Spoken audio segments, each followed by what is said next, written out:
মেধাবী ছাত্র মুরাদ হাসান একসাথে শাহজালাল বিজ্ঞান ও প্রযুক্তি বিশ্ববিদ্যালয় সহ দেশের আরও 4টি পাবলিক বিশ্ববিদ্যালয়ে ভর্তির সুযোগ পেয়েছে সে। কিন্তু টাকার অভাবে সেই স্বপ্ন এখন অনিশ্চিত। ভর্তি তো দূরের কথা, পরবর্তী পড়ালেখা চালিয়ে যাওয়া নিয়ে দুশ্চিন্তায় রয়েছে তার পরিবার। মেধাবী ছাত্র মুরাদের বাড়ি ঠাকুরগাঁয়ের সদর উপজেলার মোহাম্মদপুর ইউনিয়নের উত্তর মাতৃগাঁও গ্রামে। বাবা দবির ইসলাম পেশায় একজন বর্গাচাষী, অন্যের জমিতে কাজ করেন। মা ফেন্সি বেগম গৃহিণী। গ্রামের পাশে গিলাবাড়ি আদর্শ উচ্চ বিদ্যালয় থেকে মাধ্যমিক ও ঠাকুরগাঁ সরকারি কলেজ থেকে উচ্চ মাধ্যমিক পাশ করেছে মুরাদ। আমি এবছর 4টা বিশ্ববিদ্যালয়ে ভর্তির সুযোগ পেয়েছি। এরই মধ্যে অনেক পরীক্ষা হয়ে গেছে। তো এই বিশ্ববিদ্যালয়ের সুযোগ পাওয়ার পর আমার ভর্তি নিয়ে অনেক সংকট। পরিবারের মানুষ কৃষি কাজ করে, কৃষিতে তারা যে আর্থিক উপার্জন করে এ নিয়ে সংসার চালাতে হিমশিম খায়। এরই মাঝে আমার মেজো ভাই নোয়াখালী নার্সিং মেডিকেলে পড়ে, ওকে মাসে মাসে অনেক সহায়তা করতে হয়। এই সহায়তা দিতে আমাকে এবং আমার পরিবারের অনেক সমস্যা হয়। তো বিশ্ববিদ্যালয়ে পড়াশোনা করে আমার স্বপ্ন বিসিএস ক্যাডার হব, কিন্তু সেই স্বপ্ন তো বর্তমানে ধূলির স্বাদ, কারণ আমাদের পরিবারের আর্থিক সচ্ছলতা তেমন নয়। বাংলাদেশের বিভিন্ন সংস্থা, সরকার, বিভিন্ন কর্তৃপক্ষের কাছে যেন আমি ভর্তির সহায়তা পাই। মুরাদ 3 ভাইয়ের মধ্যে ছোট। বড় ভাই বাবার সঙ্গে কৃষিকাজে সহযোগিতা করেন।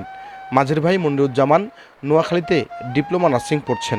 তাকে পড়াতে গিয়ে পরিবার আগেই হিমশিম খাচ্ছে। এখন ছোট ছেলের বিশ্ববিদ্যালয়ে ভর্তি ও ভবিষ্যতের খরচ, সব মিলিয়ে যেন এক বড় বিপদ। ভর্তি করাইতে হবে, ভর্তি করার জন্য আমাদের কিছু খরচাপাতির দরকার।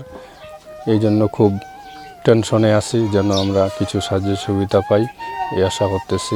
বড় হইলে তার স্বপ্ন বিসিএস ক্যাডার হয়। সবার কাছে সাহায্য চাইতেছি আল্লাহর রহমতে। দিদা ছোয়া লেখাপড়া করছে, আর ছোয়ার মেধা দেখে হেনেই ছড়াতে সবাই আমার ঝুঁকে পড়ছি যে ছড়া আমার কেন প্রতিষ্ঠা হবে। তার জন্য এই ছড়াতে হয় এত কিছু করা।